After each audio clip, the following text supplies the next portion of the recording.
कभी कभी जिंदगी एक लम्हे में सब कुछ छीन लेती है और इंसान को ऐसा अकेला कर देती है कि उसके पास रोने के लिए भी कोई नहीं बचता। ये कहानी है संद्री की, एक ऐसी बेटी जिसकी पूरी दुनिया सिर्फ उसका बाप था। अस्पताल के कॉरिडोर में बैठी संद्री की आंखों में सिर्फ एक दुआ थी, या अल्लाह मेरे बाबा को बचा ले।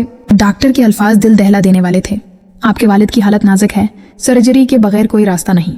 लेकिन पैसे कहाँ से आएंगे? इधर दूसरी तरफ ताकत, गुरूर और जागीरदारी का खेल जारी था।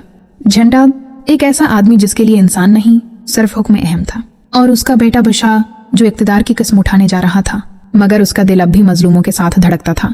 एक लम्हा, सिर्फ एक लम्हा, जब एक अजनबी मरीज के लिए 4 लाख रुपए भेज दिए जाते हैं। किसी को नहीं मालूम कि ये रकम किसकी जिंदगी बचाने जा रही है और किसकी जिंदगी हमेशा के लिए बदलने वाली है। संद्री अपने बाप के लिए रो रही थी, वो बाप जिसने माँ बनकर भी उसकी परवरिश की, खाना पकाया, कपड़े धोए और अपनी बेटी को दुनिया की हर तकलीफ से बचाने की कोशिश की। मगर किस्मत किसी की नहीं सुनती। सर्जरी से पहले बाप अपनी बेटी को एक आखिरी वसीयत करता है, अगर मैं न बच सका तो मुझे संद्रगढ़ ले जाना। झंडात को कहना संद्री आशिक अली की बेटी है, और फिर वो लम्हा आ जाता है जिससे हर दिल कांप उठता है। सर्जरी शुरू होने से पहले ही संद्री का बाप दुनिया छोड़ जाता है। अस्पताल की दीवारें चीखें सुनती रह जाती हैं और एक और बेटी यतीम हो जाती है। मेरा बाबा मर नहीं सकता, वो मुझे अकेला नहीं छोड़ सकता।